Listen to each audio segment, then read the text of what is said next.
As if the gun type meta needed to get any stronger in Madden 23, in today's video I'm going to be sharing with you a one-play touchdown that I haven't seen anybody use out of this formation. Let's get into it.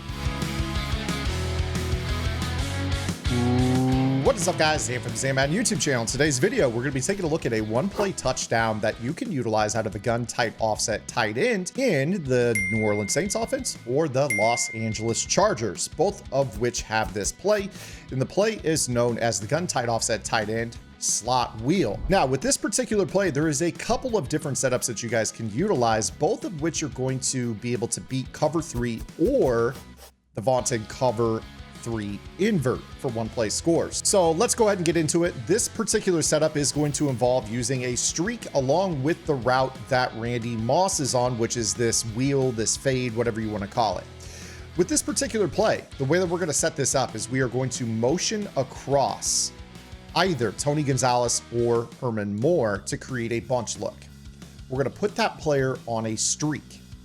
From there, it is optional what you want to do with the X receiver, the running back, and also the tight end, although I would recommend also running the seam with the tight end. So a route combo that you might like would be something that looks like this, or maybe the running back running an in route over the middle, kind of filling underneath, holding the user down low. Now, the key with this particular play is going to be that you want this streak route to Herman Moore to be able to pull the outside third inside towards the hash marks or somewhere between the numbers and the hash marks, opening up an outside pass lead to Randy Moss. However, if that player widens out, you're going to have a wide open throw right down the seam for a one-play touchdown. So this could either be a wide open wheel route for the touchdown or a wide open seam. So again, as I run this, just pay attention to the outside third and how he plays in this particular play. There is one downside to this play, is that sometimes the B receiver on that seam may end up running into the pass rusher, in which case that's a little bit of a disadvantage, although it does open up the seam way more down the field. So with this particular setup, you may notice that you get the seam open a little bit more often than you do the wheel. You also can, with this, put the running back up in motion to the tight end position and utilize this as kind of an empty look as well. It's, again, the same route combo, so however you want to set this up is up to you. This is nice because it may allow you to kind of check down from the backside of the formation, run something kind of like a little undercall. Again, with the whole premise of this play being that the streak is supposed to pull the outside third, and if it doesn't, you're going to have an outside pass lead to it for a one-play score, provided that you don't get a glitchy catch animation. So pretty easy for you guys to set this up utilizing a streak. Typically, the motion is going to make the seam wide open against a cover 3. Now let's go ahead and get into the setup that typically will get the wheel route a little bit more open, and that is going to be to simply streak the X receiver.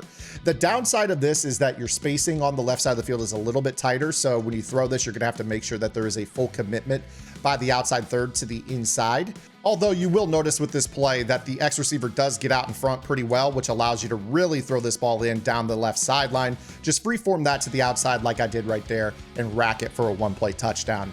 Again, the thing you need to watch out for on this is sometimes with this particular route combo, the X receiver and the Y receiver may run into each other. If that's happening, that's going to be a little bit tougher for the success rate of this play, but it is still very good at beating cover 3.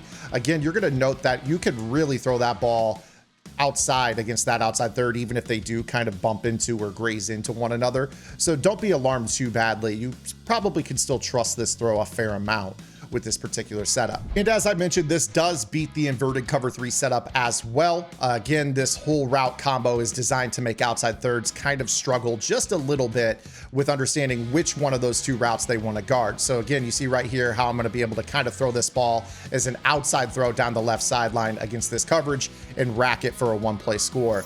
This is easily the most overlooked setup in the gun tight offset tight end. I honestly can't believe that I haven't seen it all year long, running a cover 3 based defense myself and utilizing a lot of matching principles. This play is absolutely hell on cover 3 metas, and there's a lot of players out there that will just sit in cover 3 because they don't know what to do in the post man coverage patch era of this game. So I hope you guys enjoyed today's video. If you did, make sure you guys give it a thumbs up. If you have any questions, comments, concerns, or complaints, make sure you guys drop those below.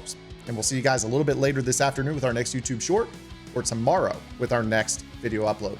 Until then, this is Zan. Get in the lab and good luck.